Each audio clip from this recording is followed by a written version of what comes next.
नमस्ते दोस्तों, स्वागत है आपका हमारे चैनल मनी टिप पर। क्या आप अकाउंटिंग सीखना चाहते हैं पर आपको जर्नल एंट्री ही नहीं पता या फिर आप कंफ्यूज हो जाते हो कि इसको कैसे की जाती है?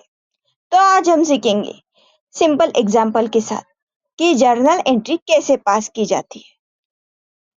So what is journal entry?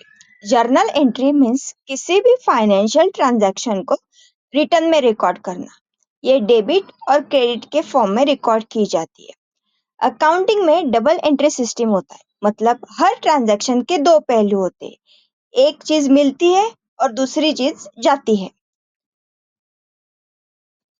देखो कैसा रहता है, अकाउंटिंग जो होती है वो उसमें तीन प्रकार के अकाउंट्स होते हैं और उस अकाउंट के रूल के हिसाब से ही जर्नल एंट्री पास की जाती है। फर्स्ट है पर्सनल अकाउंट। ये किसी व्यक्ति या संस्था से जुड़ा होता है, जैसे कि राम, बैंक या सप्लाई। इसका रूल है debit the receiver, credit the giver, मतलब जो लेता है उसे डेबिट करे और जो देता है उसे क्रेडिट करे। अब सेकेंड है रियल अकाउंट। ये संपत्ति से जुड़ा होता है, जैसे कि कैश, फर्नीचर, मशीनरी। इसका रूल है debit what comes in, credit what goes out, मतलब जो आता है उसे डेबिट करे और जो जाता है उसे क्रेडिट करे। और थर्ड है नॉमिनल अकाउंट। यह खर्चों और इनकम को दर्शाता है, जैसे कि rent, salary, commission, revenue etcetera. इसका रूल है debit all expenses and losses, credit all income and gain, मतलब जो खर्चे और लॉसेस होते हैं वो डेबिट में जाएंगे और जो इनकम आएगा या फिर रेवेन्यू आएगा उसको क्रेडिट में दर्शाया जाएगा। अब समझते हैं रियल एग्जाम्पल के साथ। तो फर्स्ट है सोहम सोल्ड गुड्स फॉर ₹10,000। इसका एंट्री कैसे होगा? Cash account debit 10,000 to sales account 10,000। तो अभी एंट्री पास करते टाइम हम लोगों ने रूल्स कैसे अप्लाई किया?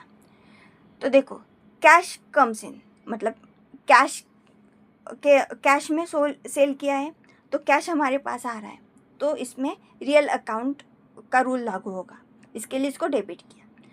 एंड सेल इज इनकम, तो उसमें नॉमिनल अकाउंट का रूल लागू किया, तो इसके लिए उसको क्रेडिट दिखाया गया। सेकेंड है पेड रेंट ऑफ ₹5,000। तो इसका एंट्री होगा rent account debit 5,000 to cash account 5,000।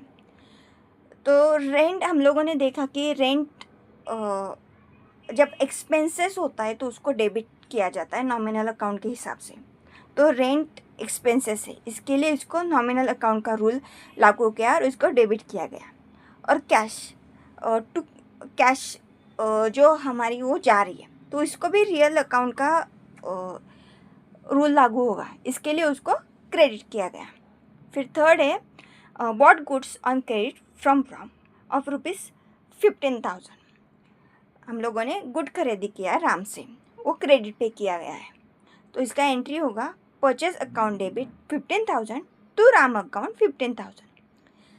Purchase जो है वो एक्सपेंसेस है, तो इसके लिए इसको नॉमिनल अकाउंट का रूल लागू होगा, इसके लिए उसको डेबिट दिखाया गया।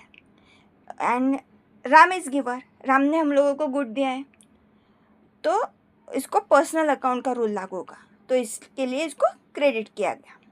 अब फोर्थ एग्जाम्पल है रिसीव कमीशन ऑफ ₹2,000। देखो, कमीशन हम लोगों को मिला है, मतलब ये हम लोगों का इनकम हो गया। और क्या आ रहा है हम लोगों के पास? कैश आ रहा है, तो कैश कम्स इन, तो इसके लिए रियल अकाउंट का रूल लागू हुआ, तो इसको डेबिट दिखाया गया।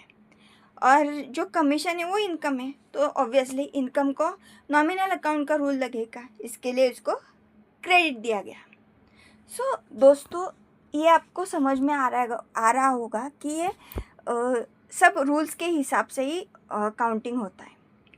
तो आई होप कि आपको ये समझ में आया होगा। अगर आपको वीडियो पसंद आया हो तो प्लीज़ लाइक, शेयर और सब्सक्राइब करना ना भूलें। मिलते हैं अगले वीडियो में।